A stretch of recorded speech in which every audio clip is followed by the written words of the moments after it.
Your doctor's report. This is the most important appointment that you will ever have in our office, okay? This is where Dr. Kevin helps you guys discover what has been going on and how to actually take a handle of your own health, okay? Because like we said, it's your responsibility, not ours, okay? So he's going to teach you guys how to properly read the x-rays so that when you go to look at your own, you'll understand why you're looking at them and what you're looking for, okay? But before I go get them, I always like to share my story on why I'm here, on why chiropractic has saved my life. And it has a lot to do with my mom. When I was growing up, my mom had multiple sclerosis and trigeminal neuralgia. She was on 15 different medications. She was extremely overweight. She got very suicidal at one point because of all the pain that she was in. When I was 12, my brother, sister, and I were at a youth group retreat. And when we got back into town, Dr. Kevin's parents were there to pick us up from the church instead of our own parents. And they had to explain to us that we were going to the hospital because my mom had a drug overdose. It was medically prescribed medicine that she was taking. Her neurologist decided that the one medication she was on wasn't benefiting her the way that she wanted it. So she switched her to another medication. And instead of giving her enough time to allow the chemical to completely go from her body, they just told her to start taking this other one. And it almost killed my mom. I think that is the time that I lost all hope in doctors, because at 12 I shouldn't have to go through losing my mom. My mom has been a patient here for 2 years. It was actually Dr. Kevin's parents that got her to come in. She was struggling with a urinary tract infection for a year, and she was on 5 medications for that alone. And they were out to dinner, and my dad's the one that brought it up, and Don said, well, why don't you bring her in, see what Dr. Kevin can do. And they both were like, really? Chiropractic for a urinary tract infection? And Don was like, why not? What else do you have to lose? So they came in. Mom started care. 6 weeks later, she was off all her medications for her urinary tract infection, and she hasn't struggled with one since then. About a year ago, my mom had an exacerbation with her MS, where she went numb completely from the waist down. Normally, she would have called her neurologist. Instead, she called Dr. Kevin. So they upped her adjustments. Dr. Kevin gave her different exercises to do at home, different sleeping tools that she could use. And it took her about 6 to 7 weeks for her to be fine completely. Didn't go to her neurologist, didn't get on any medication, just followed everything that Dr. Kevin told her to do. She's amazing. 2 years now, she's off all of her medication. She doesn't struggle with her trigeminal neuralgia. She doesn't hardly struggle with her MS. And we finally got my dad to sign up, because my dad was very skeptic about this entire thing. And he got to sit in on last time we did x-rays on her, and he got to sit in and hear what Dr. Kevin had to say about it. And he came straight up to the office after, up to the desk, and was like, all right, baby girl, I can't stand here anymore and watch my wife get healthy, and I'm the one that's going to continue to get sick. He's like, I have to start making changes. So now my family is a part of this, and it's amazing. And what it's done to their marriage alone is awesome. So I'm really excited for you guys. There's a lot of hope in this office. You are a part of a mission, so congratulations. I'm going to go grab Dr. Kevin. Do you have any questions or anything? All right, I'll be back. No torture. Oh, this is the carburetor here. That's what they remove mine here. It's underneath the liver. Underneath the liver. What's the pancreas? Pancreas? Yeah. Oh, wait a minute. Where's the pancreas? Pancreatic. Is that in between? Oh, pancreas. Here, right here. Right. See, pancreas. Yeah. You see, that's the in there. Something like you see, pancreas is there. It's in the lane, so they can catch it. Yeah. That's the Yeah, worst one. yeah, they.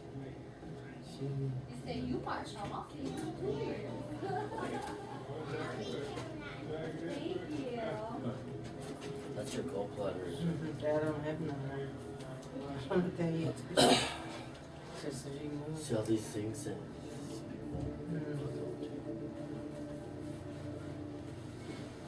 so what's this?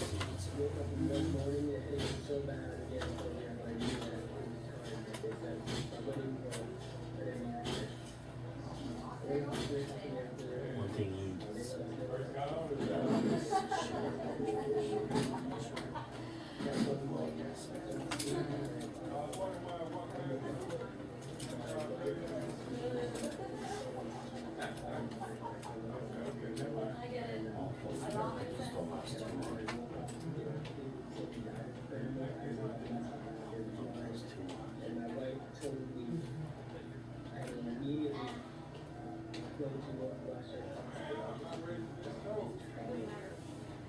better get ready because it's coming sooner rather than later. Yeah, I'll cut Shovels them out tight. now. Yeah. He's like, I'm just gonna go back to Dallas, see my lady. You're gonna go see his lady?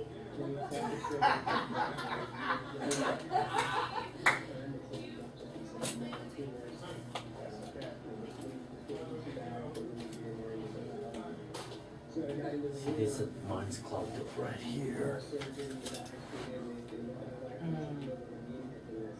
So that's why my whole right side's messed up. But, yes.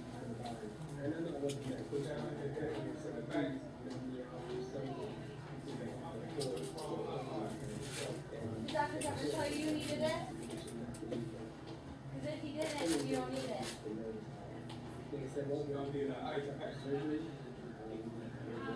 I just don't want to take any more drugs. That's why if I go to the regular I'm doctor, so glad I'll I'm just not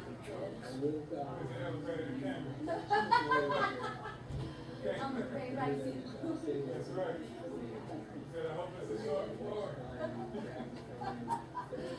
Oh my gosh. We're horrible people. Yeah. Hi. Big Ben? too powerful. Yeah, he got suspended for 6 games. Stuff. And he paid a settlement. So why is he still in the league? So he taking it. He knocking him out and taking it.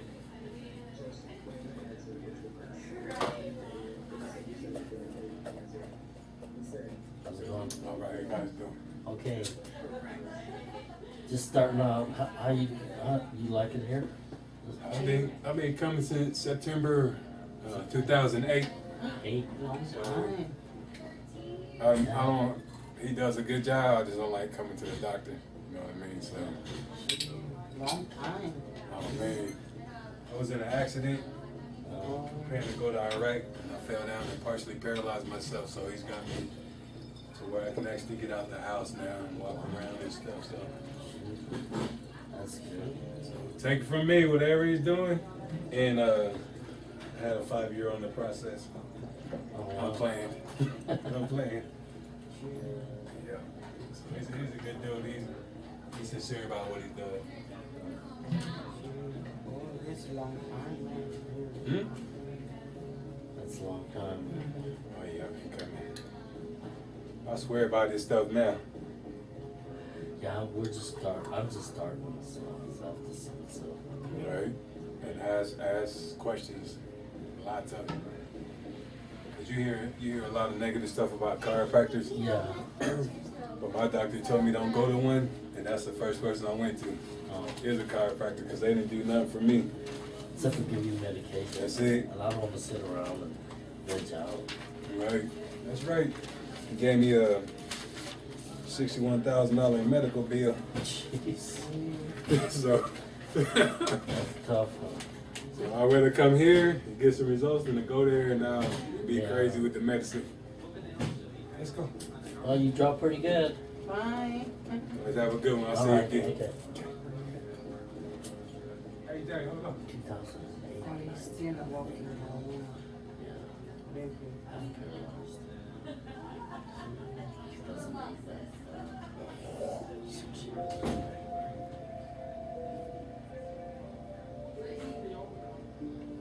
You know, I'll try a couple months.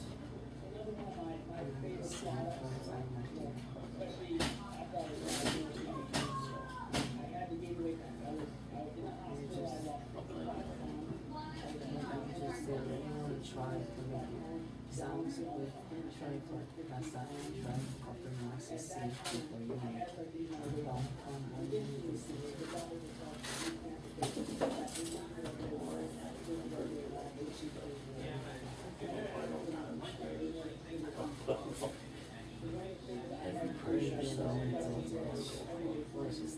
Tony tried to sell. Las Vegas. You don't even pay for this. Yeah, she had a little maintenance. I mean, what is she paying for? Is it $2,000? She said, oh, she sell it to $2,000. Alice, where we go?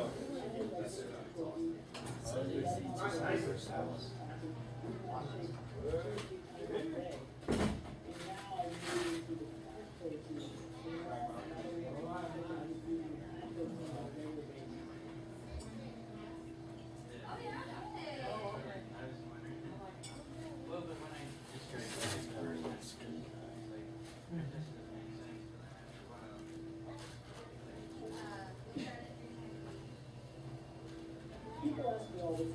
See, everybody's supposed to be perfect. Nobody's perfect. Lined up.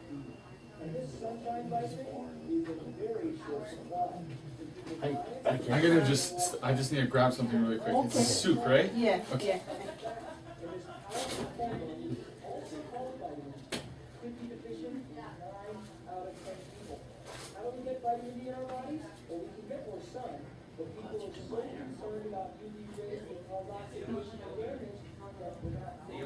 Still protect your hand because something when you shower and interfere. Is that trapped?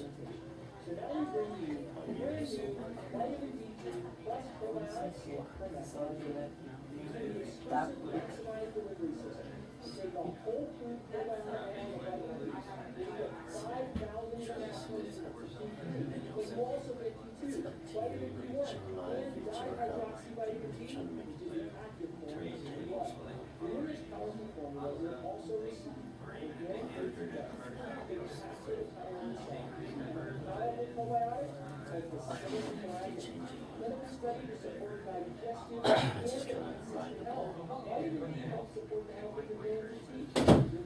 All right, you guys. Okay. Well, welcome back. I know it's been a long time. Yeah, I Yeah. took a day off. Well, good. Well, I promise you this, okay? So I'll start out with a couple of questions, but I just want to, say I'm glad that you're here. But if I were to ask you a question, so say like you and Dale are gonna drive to Las Vegas for the weekend. Okay, you're gonna on a trip, and it's rainy and nasty and cold out there, and you have a nail in your tire. When would you want to know that you have that nail in your tire? Before you go. Before you are, as soon as possible, right? Why? Why would you want to know that? Safety. That's safety, so you can fix it, right? What if Dale? What if someone was in your bank account? You had your money being just overdrawn or taken from your bank account. When would you want to know about that? They do that anyway. But I mean, like without your permission. Yeah. When would you want to know about that? Yeah. Right away. Yeah, as soon as possible. So if there was something in your body that was robbing you of health, that was actually leading to sickness, disease, or medications and surgeries or diseases, when would you want to know about that?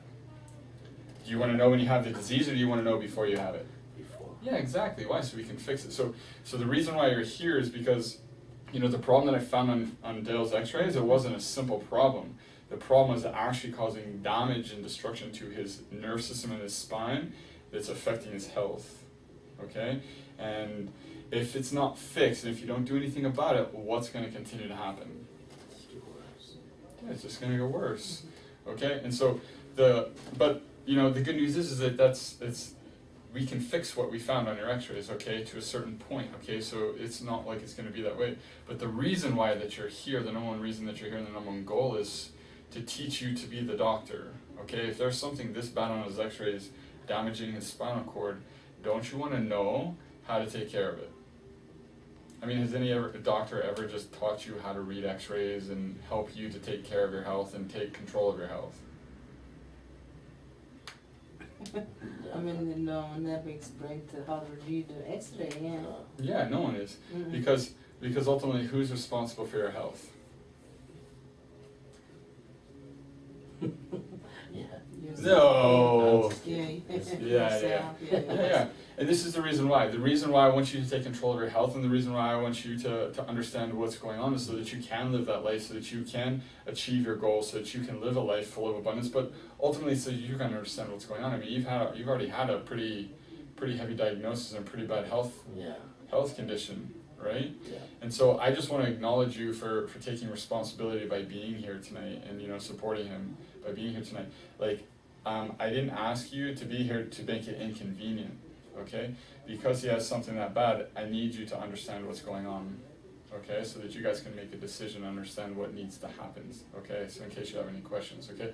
So there's two things. So I've been doing this report with patients for, you know, virtually about 10 years, and there's two things that I've noticed with the patients who get the best results. Number one, they had fun.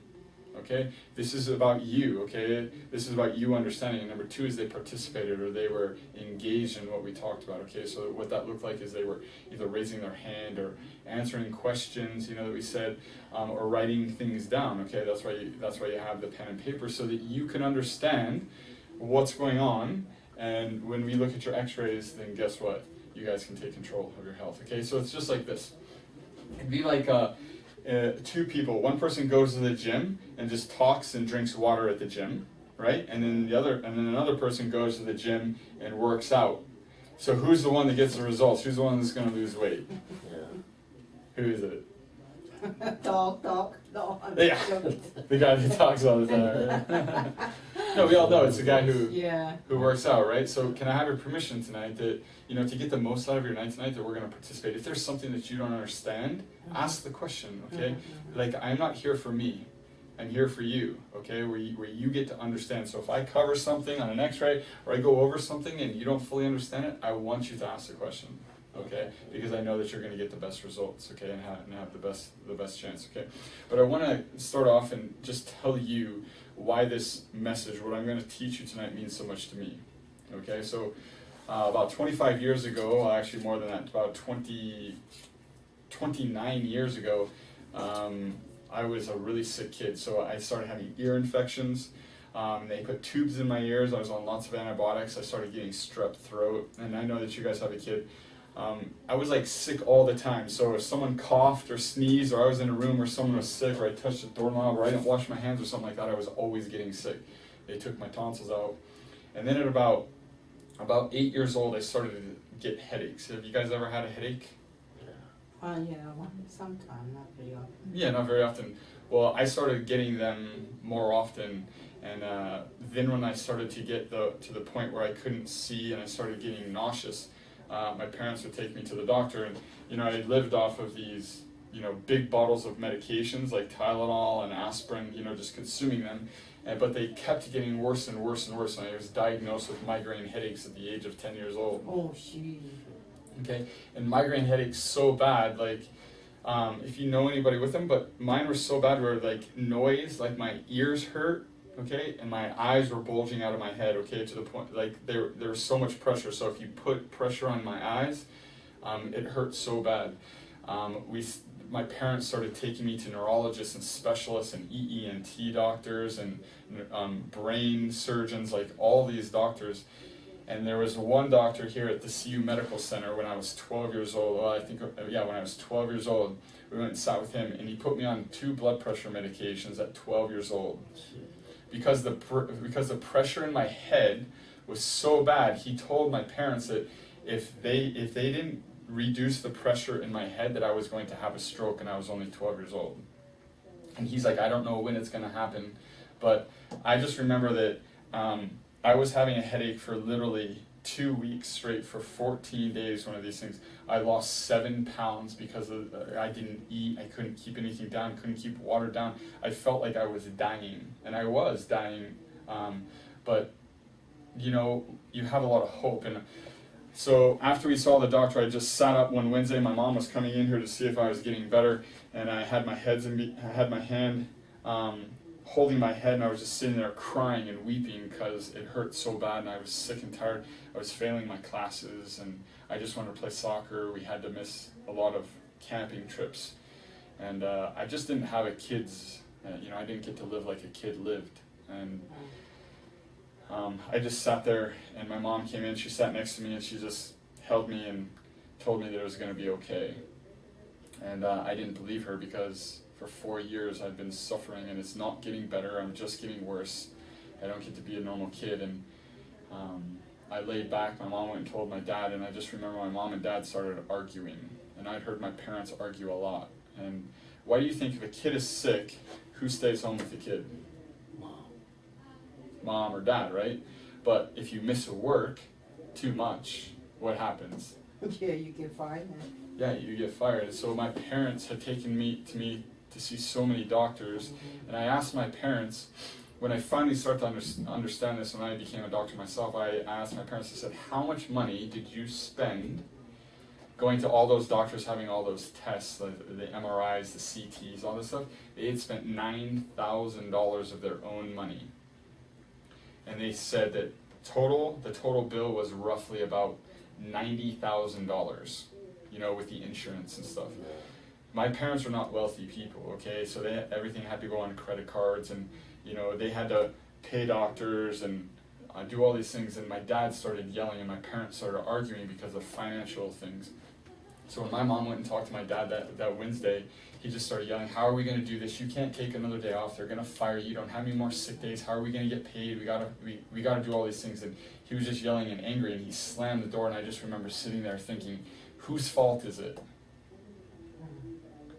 I'm laying there and I'm saying, this is my fault. If I wasn't alive, if I didn't have these problems, then guess what? My parents wouldn't be arguing, and I was gonna, so I decided that day that I was gonna take my life.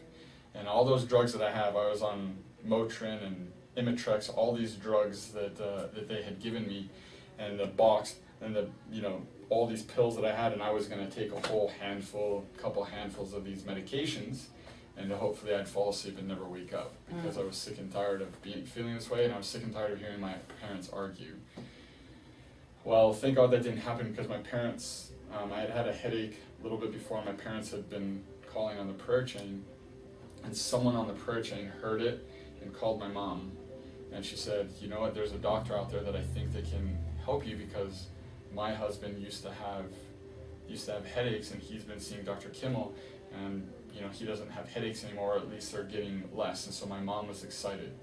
So she called Dr. Kimmel's office, and she made an appointment for me. When my dad got home, we all went there, and my dad found out that when we got there that he's like, what kind of doctor are you? And he said, I'm a chiropractor. And my dad was like, okay, we're out of here. Because my dad thought that chiropractors were you just pop your back, you get your back. I didn't have back pain, I wasn't in an accident, I didn't have any neck pain. I guess I had neck pain, but all the doctors said his neck pain is coming from his head and all these things.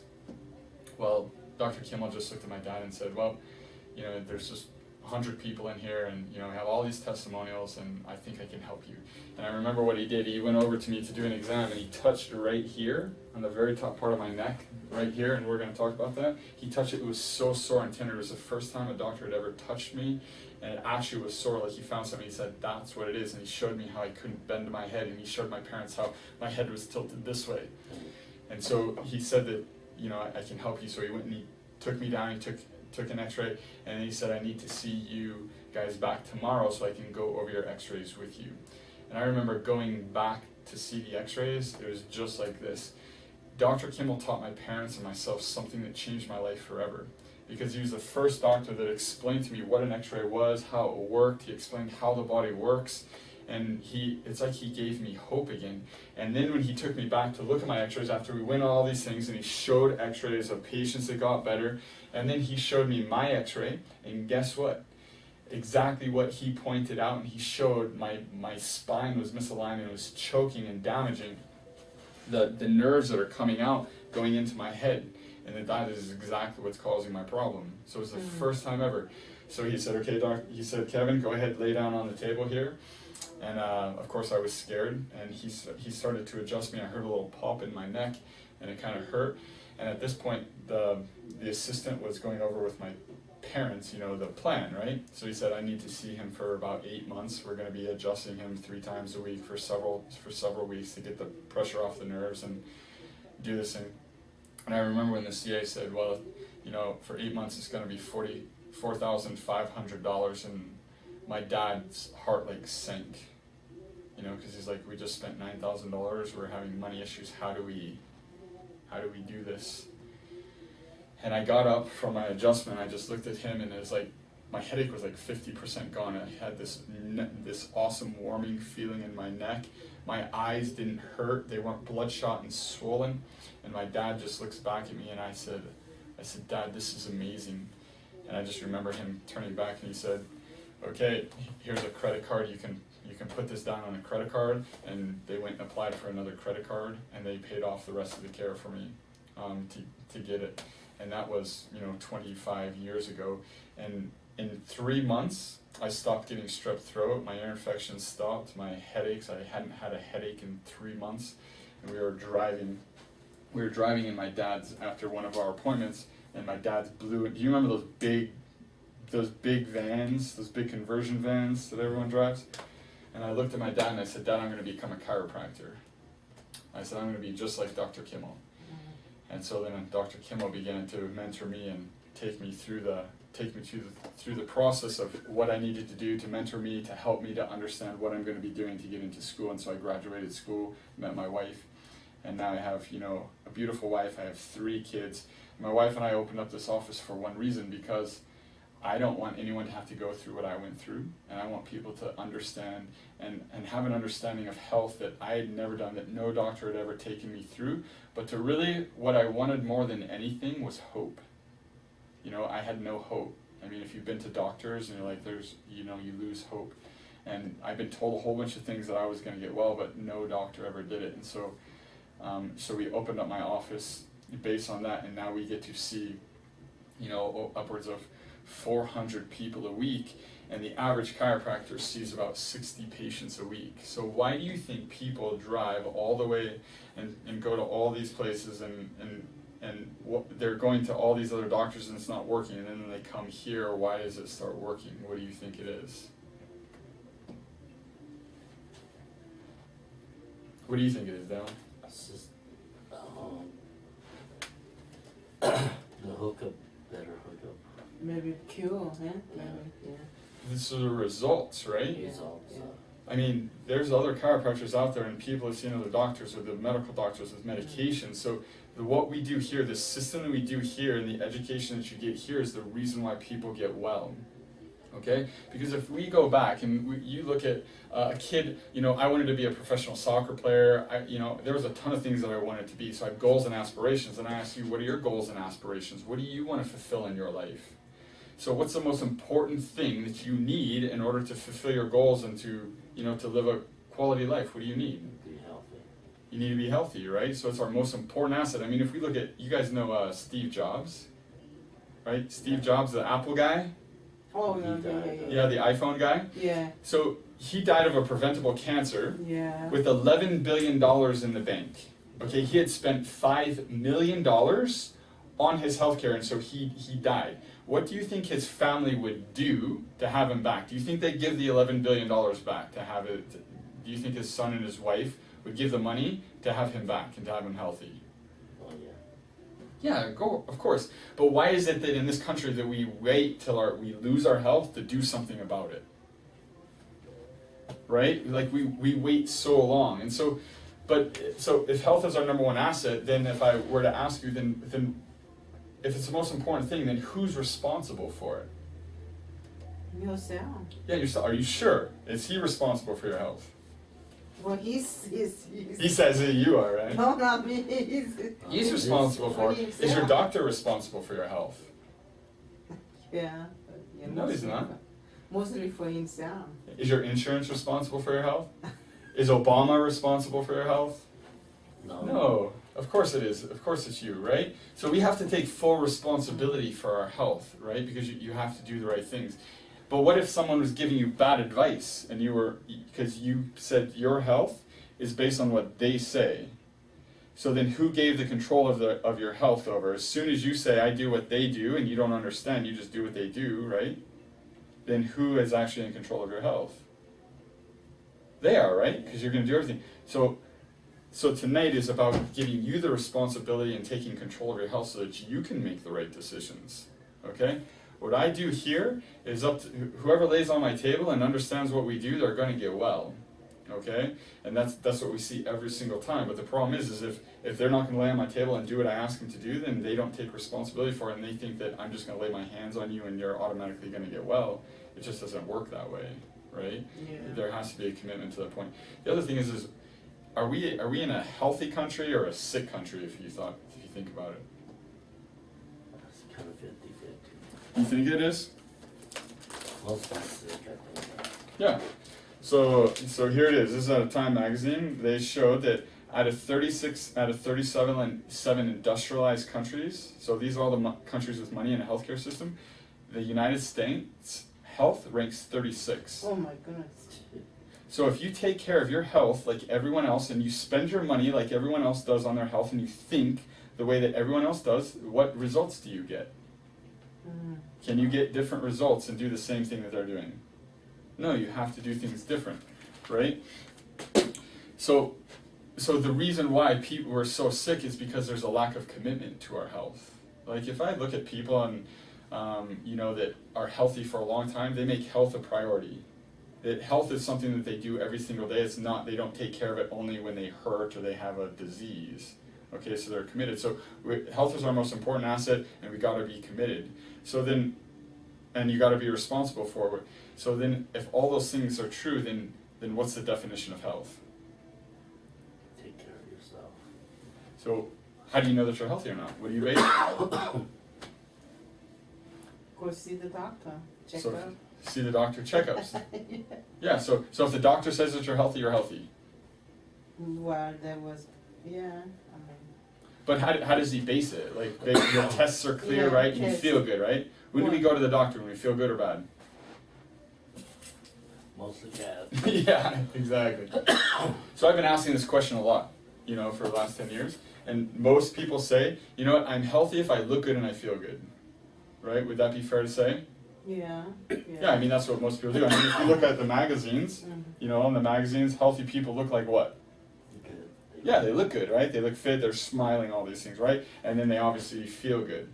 But here's the thing, is I want to go over this. The thing that I want to go over is helping you to understand this whole looking good and symptoms, okay? Because if you can understand this, then you'll understand something else.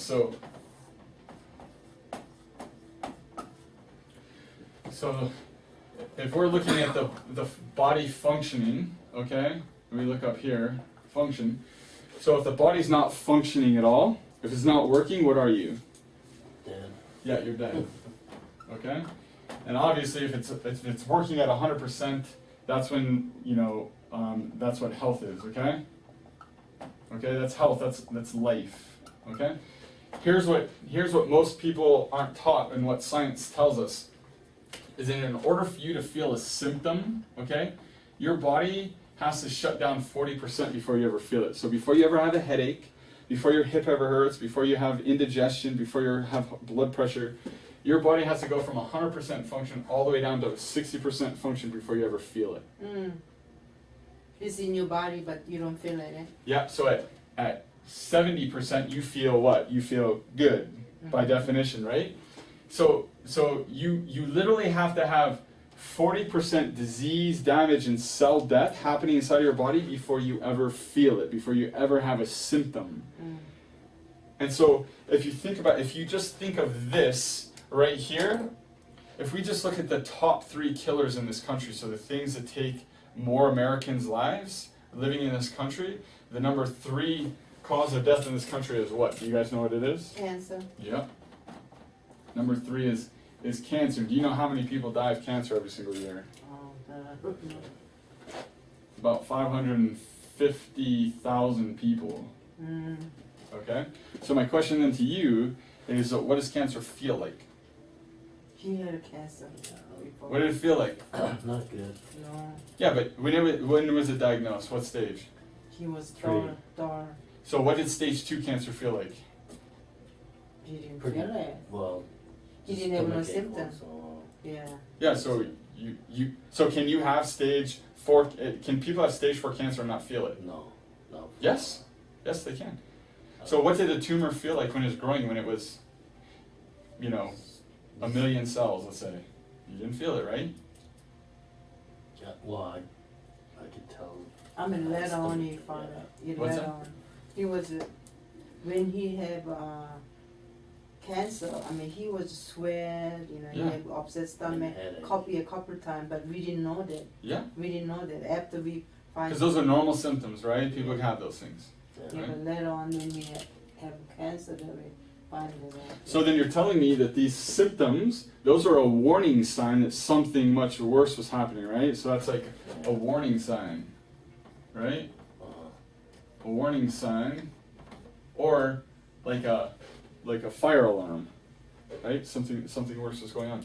So the next one, and I don't want to, you know, we can go around this, but we'll see patients who had stage 4 cancer and they say I didn't even feel it, like because I could have cancer going on right now and I can't feel it, right? You look at if you look at famous people like Dennis Quaid, or you look at Patrick Swayze, he felt good, he looked good, you know, and he had, you know, he got diagnosed with cancer. Yeah. Okay, what's the number 2? What's the number 2 cause of death?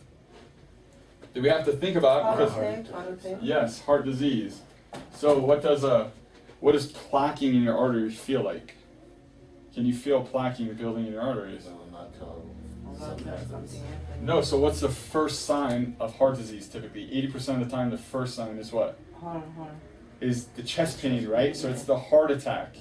So do you want to wait till you're having a heart attack to start taking care of your health and your heart? Or do you think that's way too late? Too late. Yep, so about 600 and some thousand people die from that. Okay, so now do you see how heart disease and cancer, we don't find it until it's a disease, till it's a symptom, till we have all these symptoms. So the number 1 cause of death in this country is really the reason why. It's the thought process of now that we have a symptom, where do we go? So once we feel bad, what do? We go where? Go see doctor. We go see the doctor, right? And then what does the doctor do for us? What can they give us? Medicine. They give us a prescription, and if that drug doesn't work, then they do what? Try another one. They try another one, then they try another one, and eventually if the drugs don't work, then what can they do? They give you therapy.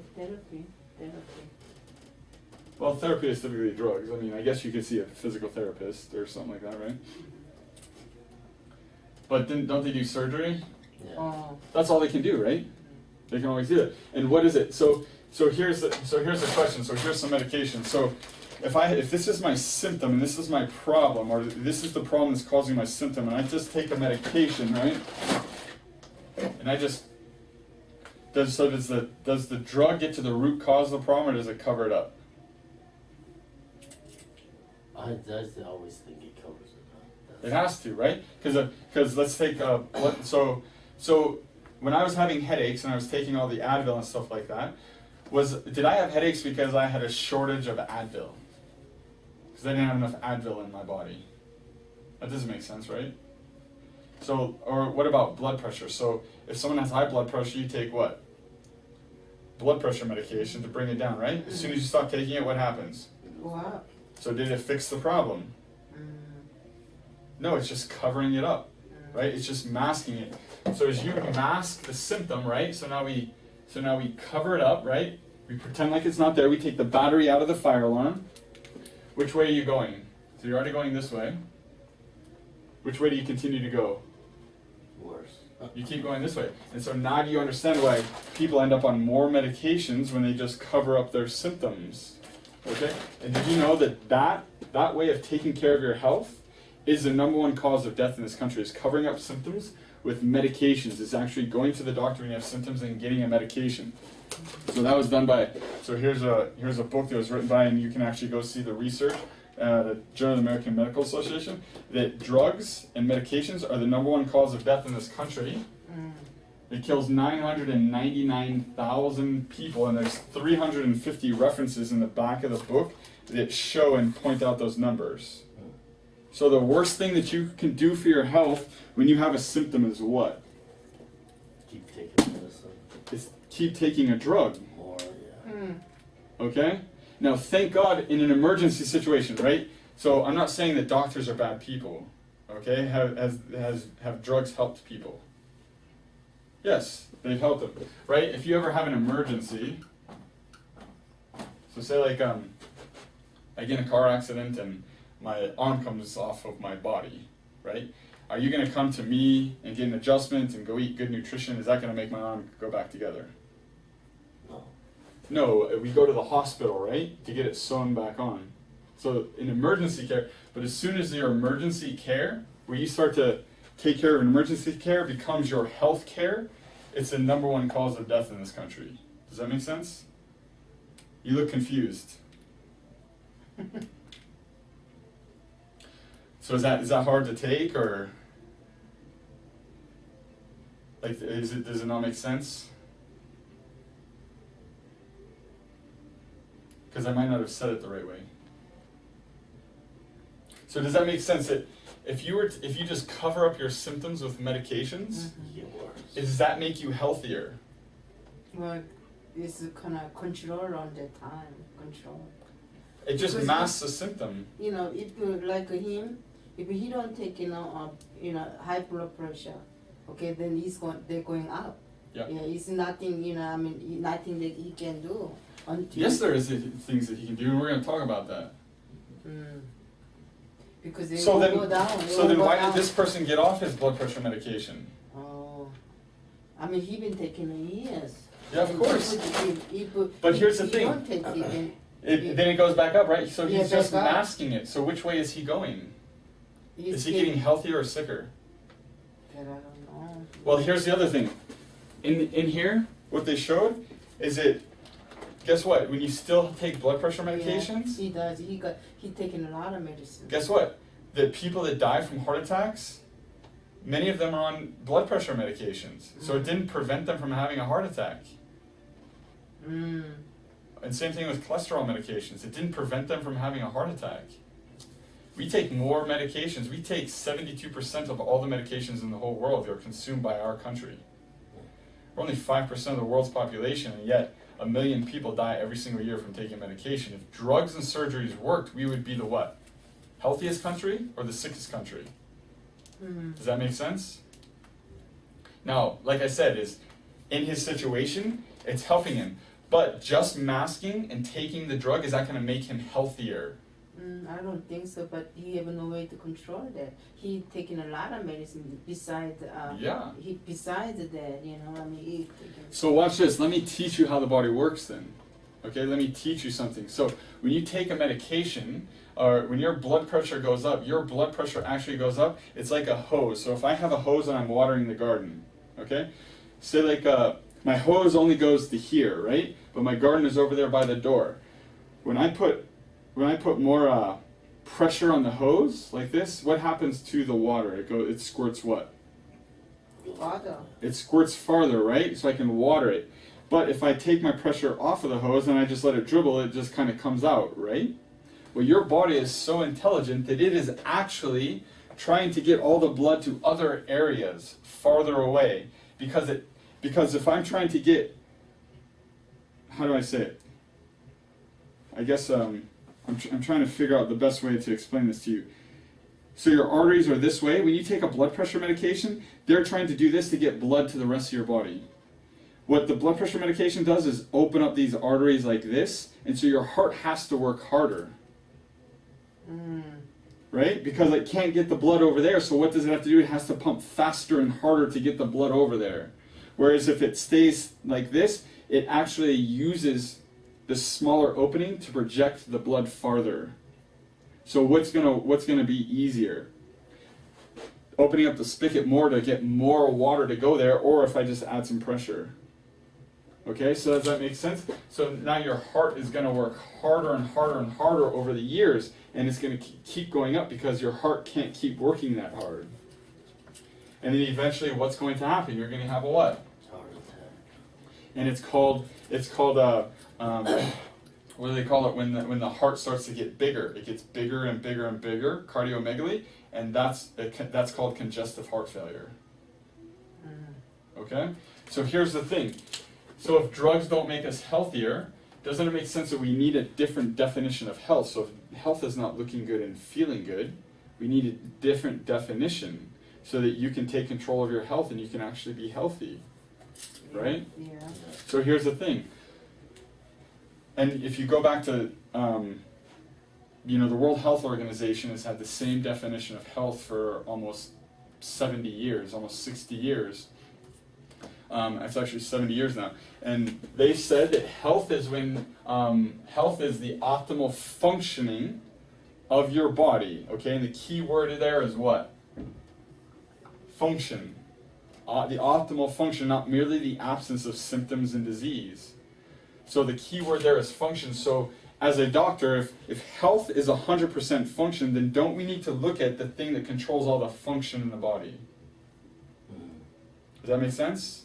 So what is that organ? It controls all the function and healing of your body.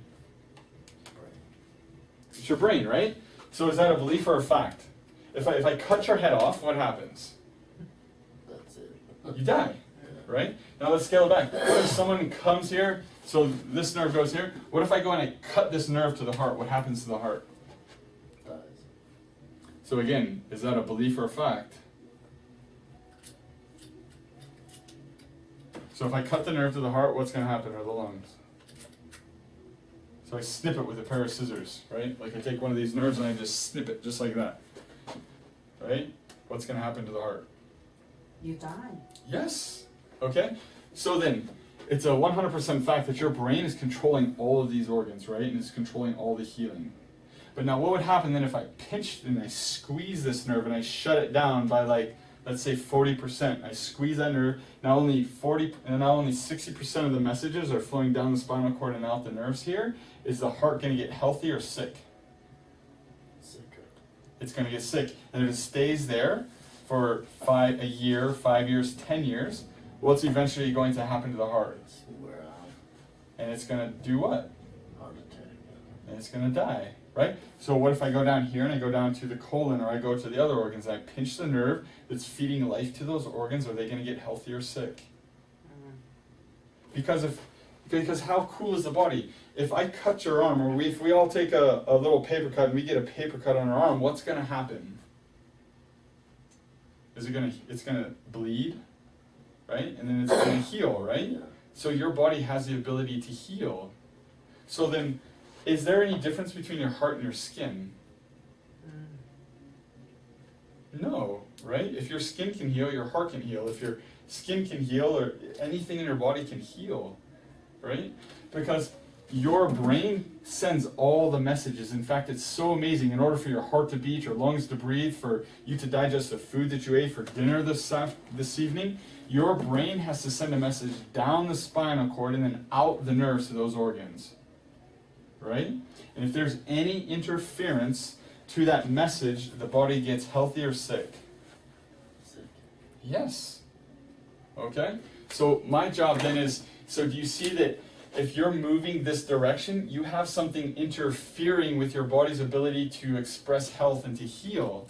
So my job is to find out where you are and get you moving this direction towards 100% function, right? So as a doctor, then what do we have to look at to find out and see how you're functioning and healing? How does your... Blocking it. Yeah, so your brain, so it has to send it through the spinal column, right? So here's the thing, why we're so different and why I was talking about that is because the job of your spine is to protect the spinal cord, right? Like our skull protects our brain. These 24 bones surround and protect our spinal cord and our brainstem and these nerves. Those are the three most important things. You want to write that down. The brainstem, the spinal cord, and these nerves. They're the most important things to your nerve system. Okay? Now, if this bone up here shifts out of alignment, what organs does it affect? All of them. So remember when Christopher Reeves, when he Yeah. fell off the horse and he injured that? Yeah. Did you know this top bone only moved 1 centimeter? Oh. So 1 centimeter of damage on his spinal cord did what to him? What happened to him? He's paralyzed, but he had a pacemaker for his heart, right? He had to have a machine breathe his lungs for him. You know, he had to have someone push on his stomach to make him go to the bathroom. He had to poop in a colostomy bag. He had to pee in a bag because he couldn't do that stuff, right? So was it that he had bad genetics and all of a sudden his organs shut down? Or did he fell on his organs and now all his organs fell apart? No, it's because he injured what? He injured his spinal cord. So the damage that you have in your spine, the higher up you damage it, the more Damaging. organs are affected, right? So if you have pressure and damage on the top part of your neck, which is your brainstem, and the reason why the brainstem is so important, that part, is because that's like the conductor. All the messages have to go right through there first. So if you have all these organs, pretend like these are instruments in a symphony, right? So if they all just play whatever music they want whenever they want, what would it sound like? Not good. Yeah, it would sound like this. It'd sound like crap, right? But what happens when you need a conductor to conduct all the people to play and to get louder and softer, and you get this beautiful music, right? So that's what your brainstem is for, is to control all this. Guess what that brainstem also controls? It controls your heartbeat, it controls your sleeping patterns, it controls your hormones, it controls your blood pressure, it controls your respiration rate, it controls your digestion, it controls everything. Do you have to think about digesting your food? No. Do you have to think about raising your blood pressure or lowering your blood pressure? So these are all automatic things that your body does automatically every single day. And if you damage that and you mess up the communications between your brain, what's going to happen? You're going to get what? You're going to get symptoms, because those are the warning signs that what?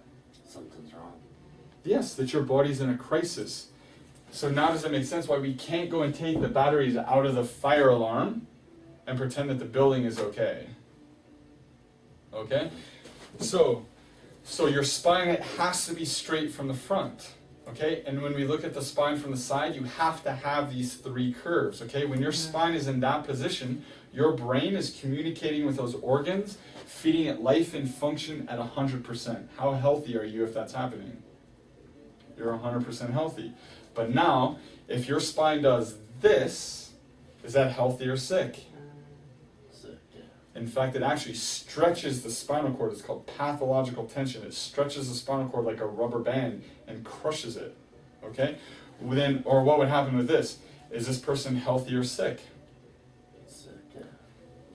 So then, and this is called a scoliosis. So now, what if this person were to, so when your spine shifts out of alignment, that's the number one way to damage the nerves in the spinal cord, okay, to shut off life into the body, okay?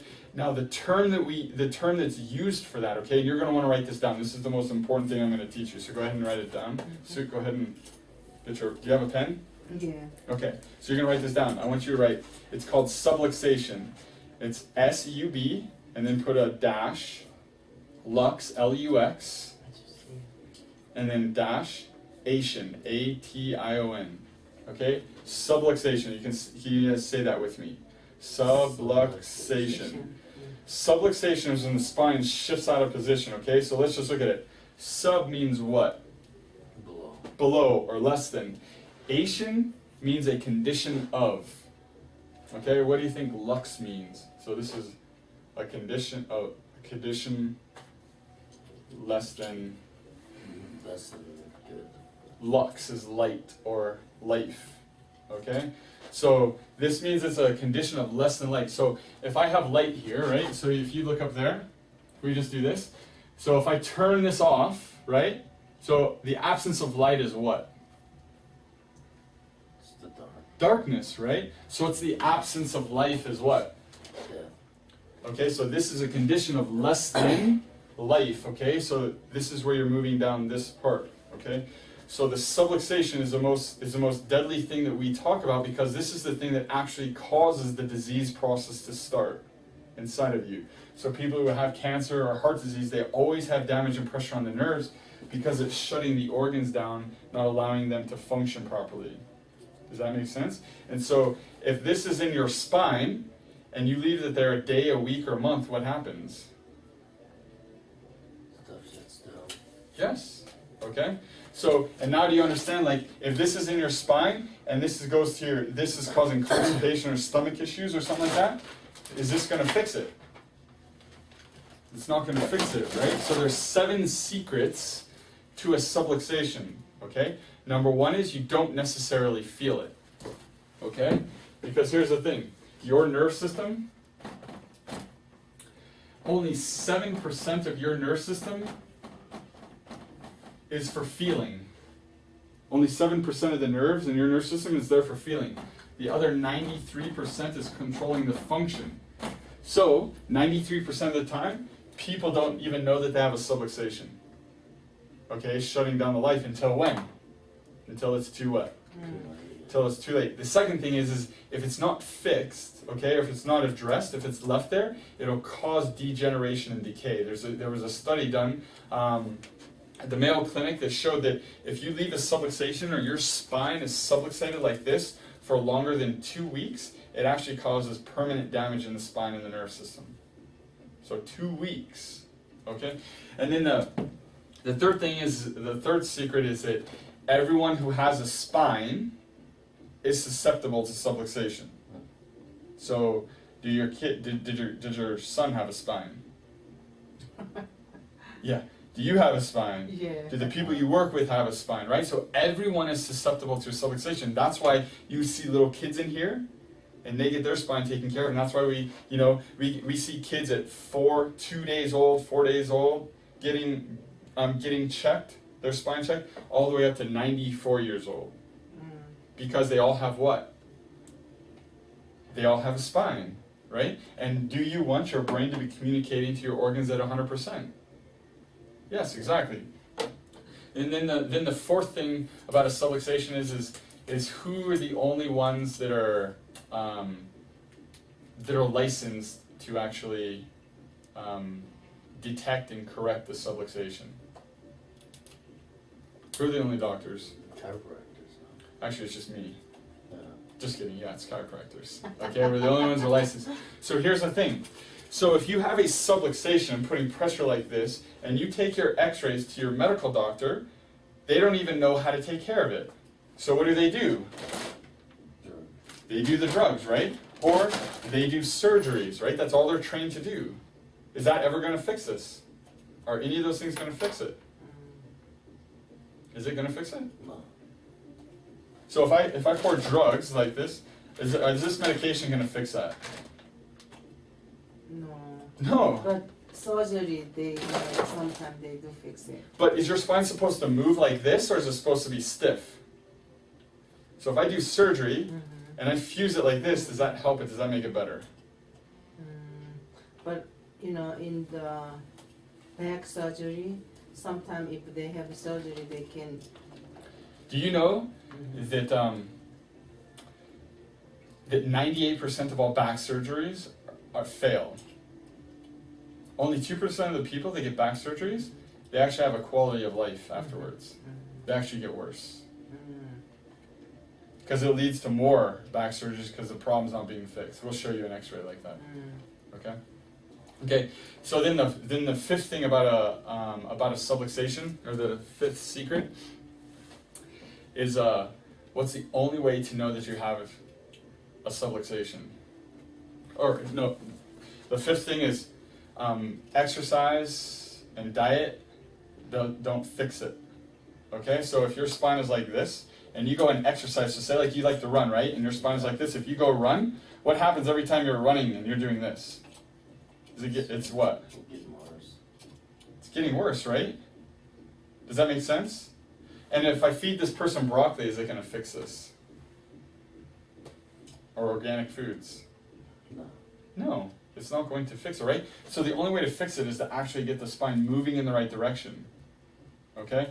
And so then the sixth thing is this. What's the only way to know that you have a subluxation or that you have pressure and damage on a nerve? X-ray. Is an x-ray, right? You have to see what's going on. And here's the thing. I've had lots of patients that have come in that have seen other chiropractors.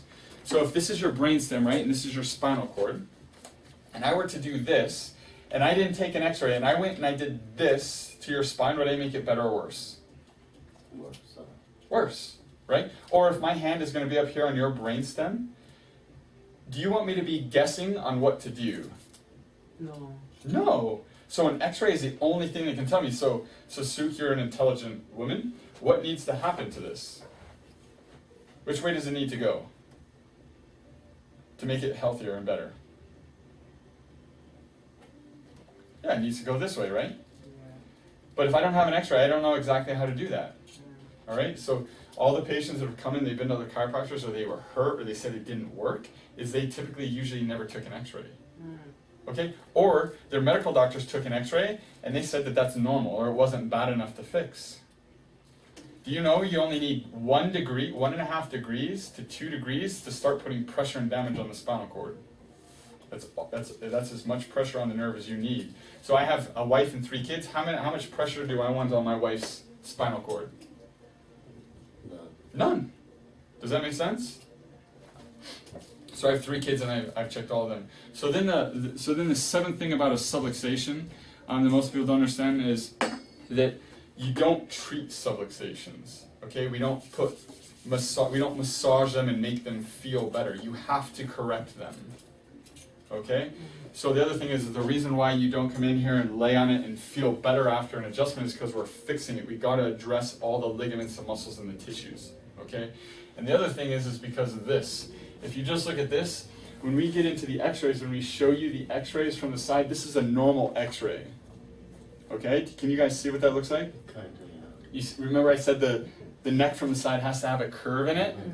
So this is a study that they showed, well, what does a spinal cord look like when it's subluxated? So it's in the normal curve, and this is like when the cadavers, so then they take a shot and they look down the spinal cord like this. Okay, just like this. So you're looking this way. Do you see how the shape changed in this one? So this is phase 1 of subluxation, okay? So the spine goes from being curved to straight. Does that make sense?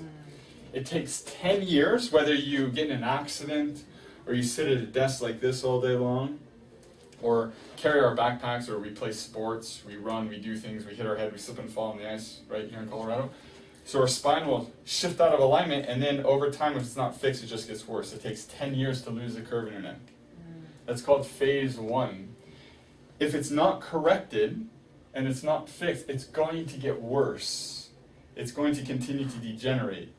So have you guys heard of arthritis or degeneration? Remember I said that's the second? That's what he, doctor. Yeah, so what happens is so do you see how these white spaces here? Those are the discs, okay? Those are the things that sit in between here. The discs are what help hold the openings for the nerves to come out, okay? So look at here. So the nerves come out there. Look at right in here. Do you see how the disc gets small? That's called degeneration. So when the spine sits like this, it will actually decay and rot away. And they showed that by on the MRI that your spinal cord is decaying and rotting too. Is this person healthy or sick? Sick. Is this person healthy or sick? Sick, yeah. Okay. The problem is that the subluxation has to be left in there for 25 years before you start to see this. All right. Now it will progress to phase 3, where we see the whole spine rot and decay. Do you see that? Like, so here's the question. So why don't you think I see a lot of patients in phase 3? Because they can't come in. They're on lots of medications. Where do you think they live? Do you think they live at home with a good quality of life, or are they in the nursing home?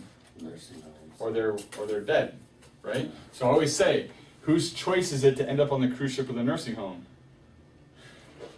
So if I asked every single one of these people, and I taught them this, when would they want it to take care of their spine? When it's here or here? Because this takes over 4 decades to get like this, right? So if you leave a subluxation there for 4 decades, do you understand that your heart's shutting down? It's just you don't die until it's too late, right? So that's why we don't fix and we don't treat it. And this is really why chiropractors exist to begin with, because no one's spine should end up this way. The only way that it does is because they were never what? Never contacted. They were never told. They were never taught how to take care of it, right? They were just given medications for all their symptoms. They masked their pain, right? They just lived here, or they based their health on their healthcare, so on their insurance. So when you look at this spinal cord, and then you look at these two, look at the shape of the spinal cord. Which one has more life going through it? So which one of these guys is going to be the one to have the heart attack? This one. What if the same two people, they touch the doorknob and it has the flu on it? Who gets the flu? Sick. right?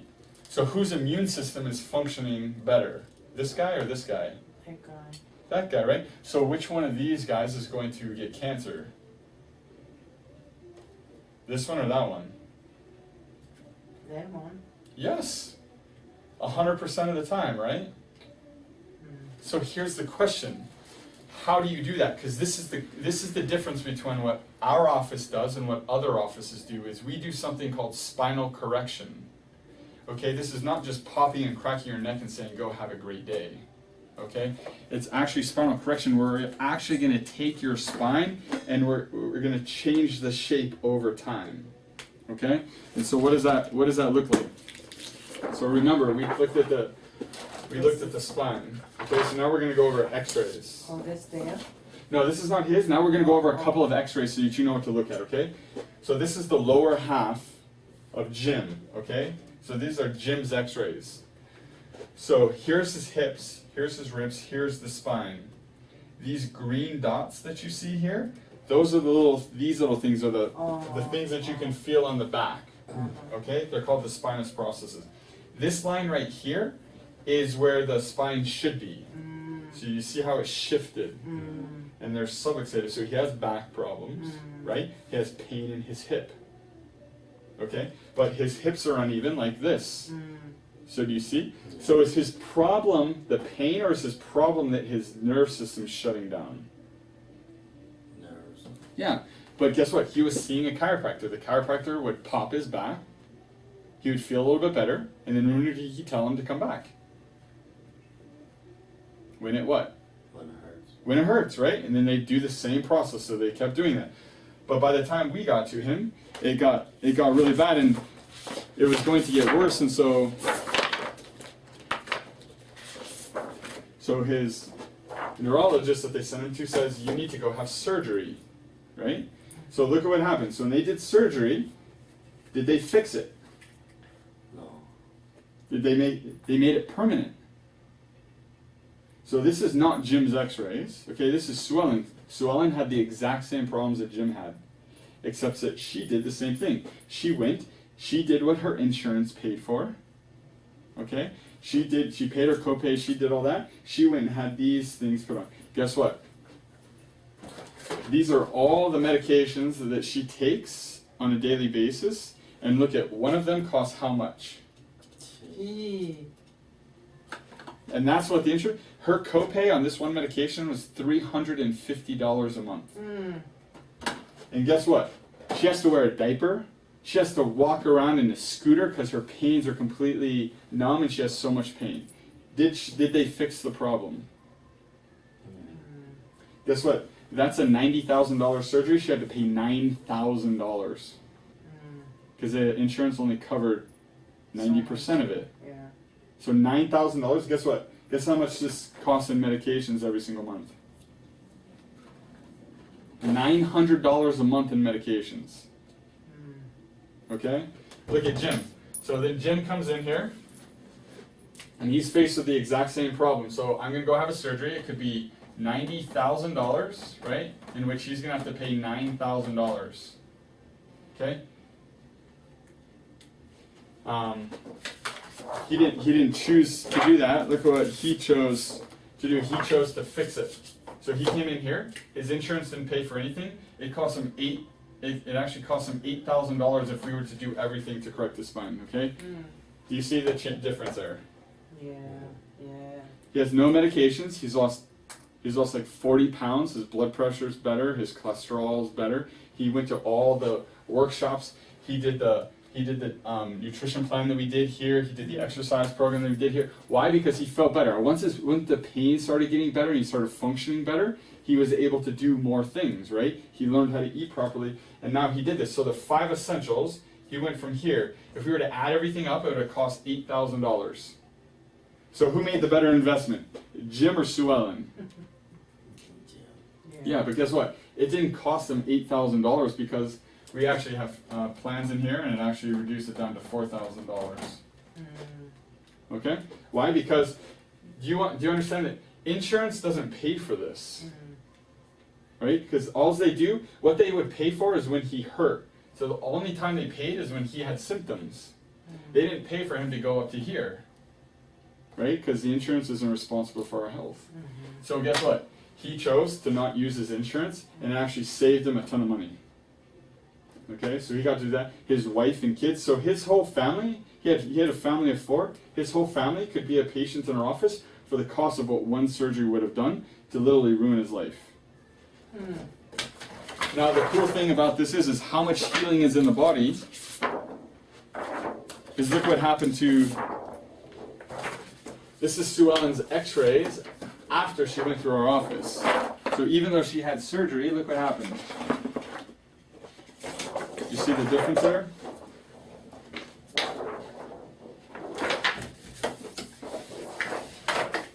So do you see the difference in her X-rays? So which one looks healthier? So even though she had permanent damage and she couldn't do that, she'll always wear a diaper. But guess what? She could walk. So she had a little electric scooter that she came in here. Now she can walk. You know what? She can actually go to the bathroom better without the use of medications. And she's off every single one of these medications. She has a quality of life that she's never had before. So even though she did have permanent damage, she'll never have this again. So how long do you think she's going to take care of her spine? Because if I stop adjusting her and she stops taking care of it, what's going to happen to her spine? Is it going to stay there or is it going to go back to here? It's going to go back here, right? But here's the cool thing. So most people want to know, how do you do that? So do you think I just waved my hands over her like this magically and it happened? No, so I specifically had to make adjustments to move this over. The other thing that she had to do, and the corrective process that we have is, she had little things to lay on at home. Okay? She laid on those at home, and then what she did when she was in the office is she wobbled on this thing. This thing warms up the spine. Okay? It makes it really hot. Okay? And then she did the traction. You see those things hanging on the wall? She did the traction. What that does is it makes the spine really hot and mobile. So then when she comes and she laid down on the table, I could very gently move the bones where I needed to, and then she would get up and then she would wear the head weight. Do you guys remember seeing the head weight? You saw all those people doing those weird things? Yeah. So then she would put the head weight on, she'd put weights on the body. So we hung weights from this side over here, right? And then she stood on those vibe plates, and what happened is it actually stimulates, since now we take pressure off of the nerve system, now it actually opens up those channels, and now her body can begin to correct itself. Okay, and we strengthen the muscles, because the muscles and ligaments are what hold the bones into place. Okay, and that vibe plate out there is the reason it got a Nobel Prize, is because astronauts use it. NASA uses it when they send their astronauts to space, because that helps keep their bones and the muscles strong and healthy. And so when we use it with our patients, is it helps correct the spine to keep pressure off of the nerve system. Okay? Yeah. And so I didn't lay her down and just crack her back, okay? It was very, very specific adjustments to do that. It only took about 30 seconds to a minute to adjust her, but it took her about 15 minutes to do everything in the office. Okay, so it doesn't take a lot of time. What if she said, I don't have the money? Would she get better? What if? Because if I told her and she looks back and I said, what do you see? She said, my spine is curved. I said, what's that causing? What's that causing? Bad health. Yeah. Okay. And then I said, if you leave that there, what's going to happen? It can get worse. It's going to get worse. Right? And so she said, I don't want it to get worse. That's why I'm here. I said, so then are you ready to do what it's going to take to fix that? Are you committed to doing what it's going to take? Right? Because we've said healthy people are what? They're committed. So she had to be committed. And so she looked at it and she said, but, I'm committed, but it depends on how much it costs. Right? So there's a condition, so she's not 100% committed. Okay? And I could tell you a story about going to Vegas, but is 99, so if your wife was 99% committed to your relationship, is that a good thing or a bad thing? Well, So if she goes to Vegas, right? Yeah. Dale, she goes to Vegas, And she's like, I'm having fun. And then she calls you up and says, I'm not going to be back tomorrow. I'm gonna come back in 2 days, but I'm 99% committed to our relationship. Is that a good thing or a bad thing? No, I'll probably fly out there. Yeah. So 99% commitment to a relationship is, you can't have 99% commitment to your health, right? So I said, what do you need to do? She said, okay, I need to do that. Remember I told you it was $900 a month? She chose to do a payment plan, so it was like $300 a month for her payment plan. So she got off all her medications, so she's actually saving what? 600. She was saving $600 once she did. And so that was $900 a month for a year, so how much is that per year she was spending? 18. $1,800? No, 9 and 108.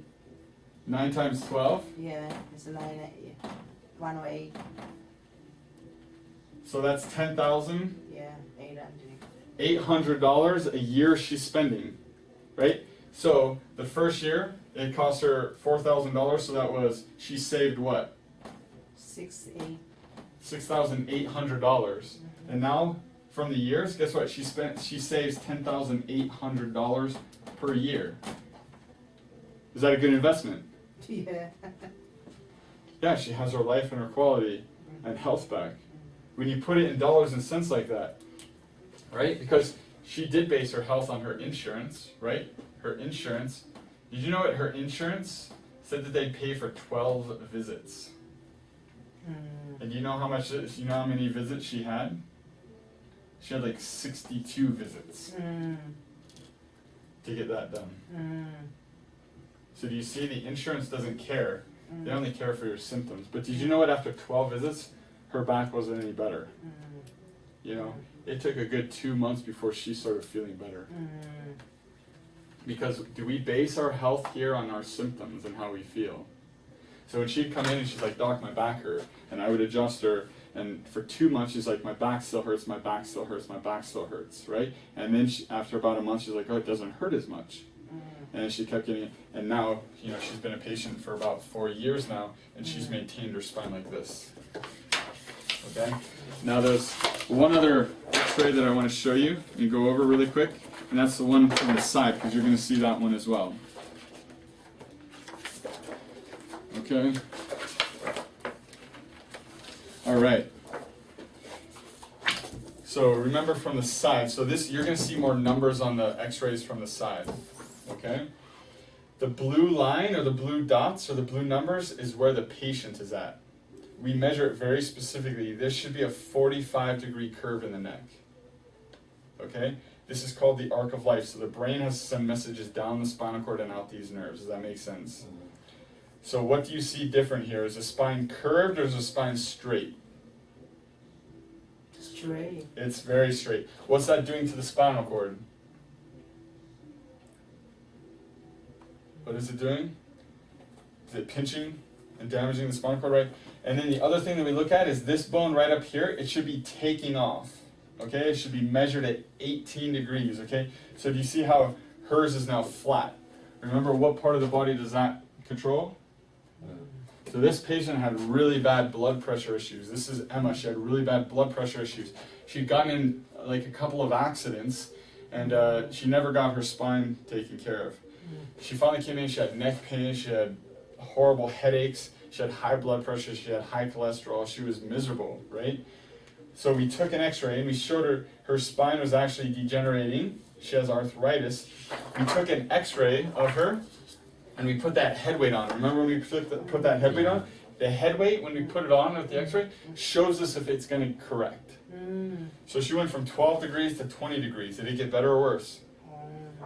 Okay, so that now we could do that. So then she was on a plan, so we saw her 3 times a week for 2 months, then we saw her 2 times a week for 4 months after that. So for 6 months, she was under care, and that's her x-ray after 6 months. Guess what? She lost 45 pounds because she got involved in the office, okay? So she came to the workshops. She did that. She got adjusted. You can see the bones that we lifted that bone up.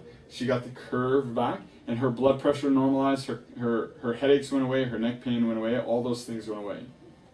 So is this because Dr. Kevin is something special? What she did to suicide. Because where's the healing power? Is it in me or is it in her?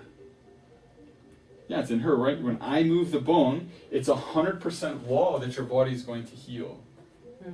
Does that make sense? Because that's the way the body works. Because when we get her brain connected to her body and we get the pressure off the nerves, her body has to heal. But what if she stops there? So what if she's like, oh great, I don't have any pain? Is she 100%? What would happen if she stopped taking care of herself? Back to that. They'd just go back here, right? So once she got through that, then she went on to a maintenance plan, and now we see her 1 time a week. We see most of our patients 1 time a week to 1 time every other week. But they still do their stuff at home, because one of the other things that she did was when she went home, she would lay on this. It's like a pillow, and it helps mold her spine. She also did exercises. Okay, and she wore her head weights at home. She did her neck traction at home. And so that's how we can do this in a short amount of time. We call this the famous red bag. This is like spinal hygiene. You know, it's like your toothbrush. If you want to fix your spine and you want to get out of pain and you want your body to fight off cancer better, what do you need to do and take care of? Your brain. Yes, it makes sense, right? Yeah. So my job is to actually see you less. Does that make sense? I don't want to see you more often. Yeah. Because I see you less means you're getting healthier. Yeah. But do you think when someone says, because I think it was after about 2 months, she's like, I feel better. So when do I tell people that their spine is getting better? When I see the x-ray or when their symptoms get better? What do you think? Symptoms. My X-ray. Yes. Okay. So when the x-rays get better, that's when you go down in visits. Okay. We x-ray you every 12 visits in the beginning. Okay. So it's like every month for the first 2 months, we take an x-ray. And then once you get moved down, most people get moved down to twice a week after those first 2 months. Okay. Because most people are going to see correction. Okay. We have other tools to help your spine move better and get better adjustments, so we can get you that fast. The thing that we don't do is we don't play the insurance game. Okay, we don't. You guys can bill your own insurance. Okay, you get a super bill from us, because if I have to hire insurance companies and I have to call them all the time, trust me, they don't want to pay me. Okay. The other thing is they only want to take care of you when you have symptoms. Okay, so in order for me to make the care plans affordable and not charge a high price to get the insurances to tell me that they're not going to cover it, okay, and then you guys get the extra bills, is now everyone pays the same amount or for the adjustments, and then if your insurance pays, it's like we throw a party. Okay, so most insurances pay anywhere from $200 to sometimes $1,000. You know, Sonia has checked on it, you're going to notice it, but I have to pay 8% of the amount of money that we collect from an insurance company to another person. So instead of me charging you 8% more, you guys can have the bonus. Okay, does that make sense? Yeah.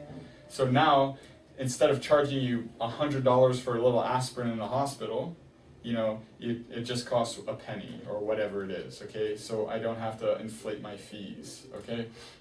And really the reason why we do that, the other thing is we see a lot of families, and this is the reason why, because I have 3 requirements, okay? After this, we're done. I have 3 requirements to be a patient, okay? We can't accept everyone as a patient because I need you to understand the 3 requirements. Number 1, you got to be committed. I think I established that, okay? Commitment meaning you're going to take care of your spine, okay? If I have to see you 3 times a week, you got to be able to make the 3 times a week. You can have doctor's notes, you can have whatever you need to be here, okay? The other thing is you got to be committed to do the stuff at home.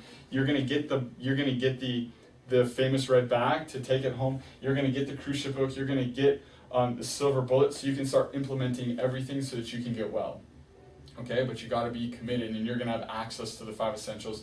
You can come to the office, okay? You're not charged extra for anything unless we have to go off-site, like our Cancer Killer Makeover. Because there's a lot of people that are sick and suffering, and they don't want to get cancer. I just can't hold everyone here, so we have to go to another venue. Okay, so there's a charge to go to those ones. Okay, and everyone gets to go, and you get to bring people. The second thing the second commitment that I have, or second requirement that I have, is that it goes back to the third secret, which is everyone's susceptible to subluxation, right? So then, if everyone who has a spine is susceptible to it, then who should be checked? So as soon as she saw her x-rays, who do you think she wanted to get checked when she learned this? Her sister, her daughter or something. Yeah, her daughter and her husband, right? Does that make sense? And so her daughter and her husband who had symptoms, they had subluxations, you know, they got to get them checked. Now, I don't ask you to get an x-ray because I want to take an x-ray of you, okay? It's because what's the right thing to do? If you have a subluxation in your spine, what's the right thing to do? Fix it. Not fix it, but check it, right? Yeah. Whose job is it to fix it? It's yours, right? But here's the thing. We have family plans, okay? So for you don't even pay. So like if yours is $4,000, then guess what? And yours is, you don't pay that much, okay? There's family discounts, okay? There's spouse discounts. Okay, that's how we make it affordable for families to get the care. We have families as big as 9 in their family and they can afford care in our office because of the discounts. Okay? Because here it is. Families that get well together stay together.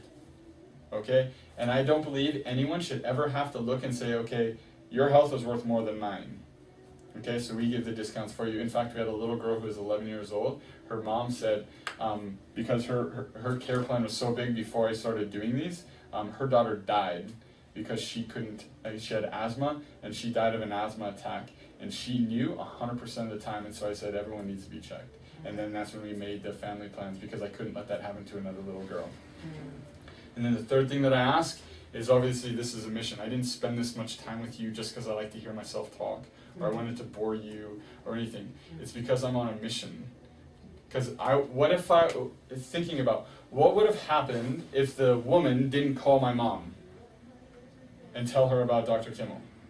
Where would I be today? I wouldn't have a wife, I probably wouldn't have a kid, I probably would have taken my life another time, right? So the reason why I'm here is because someone opened up their mouth and told them a principle and at least gave my parents and me the option. So I owe my life to someone who didn't think about themselves, they actually thought about someone else. And so then when Dr. Kimmel, so what do you think I did once I got better and I learned this? What did I want to do for people and my parents want to do for people is they wanted to what? Help somebody. They wanted to tell other people, okay? So not only are you going to get your sheet, okay, which has your prescriptions on how to do the exercises and teach you, you're going to get one of these. And this is just all the people that you're thinking about that have had problems. Who deserves to know this? People who law, yeah. Yeah, people need to do it. Is it your job to convince them that they have to be a patient?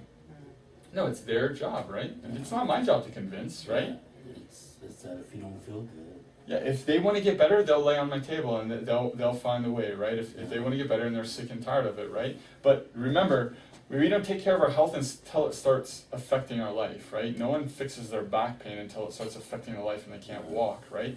But here's the thing, is that symptom is telling you that your body is breaking down. And how many other people are waking up and praying who had cancer, who have headaches like I did, and they're praying for an answer.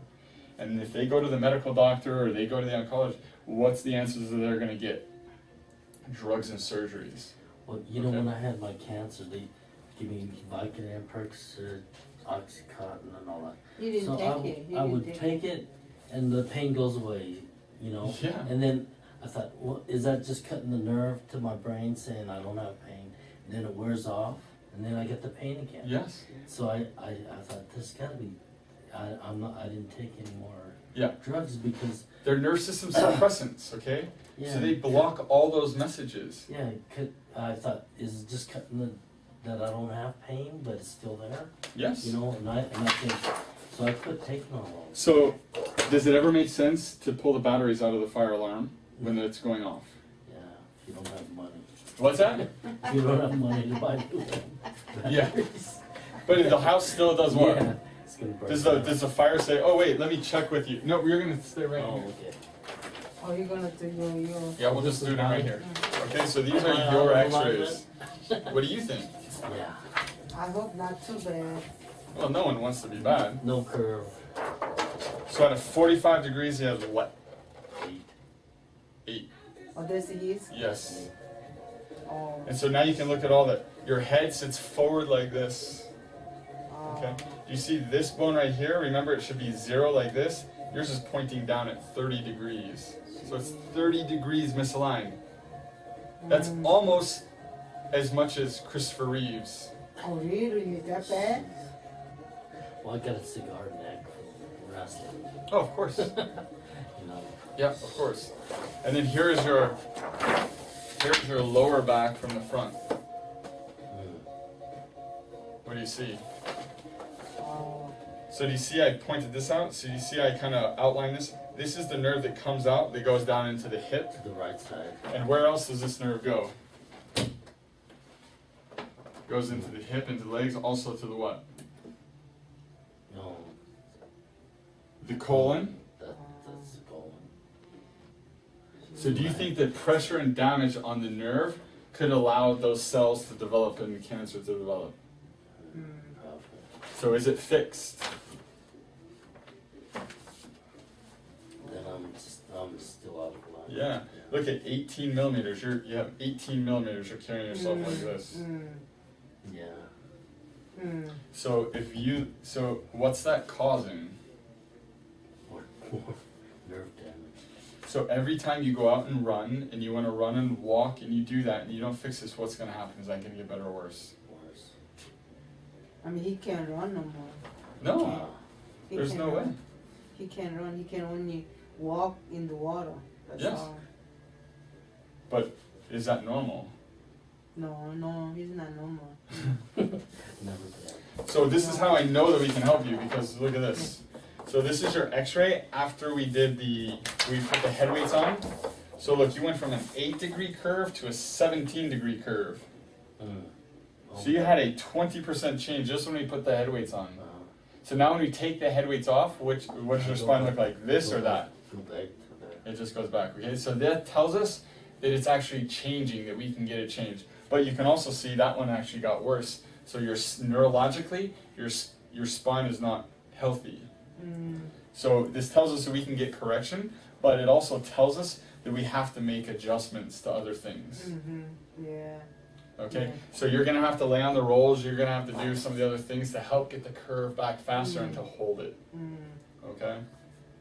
So I know that we can help you. Okay? Yeah, It's 100% that we can help you. Yeah, Okay. he need to have. Do you understand the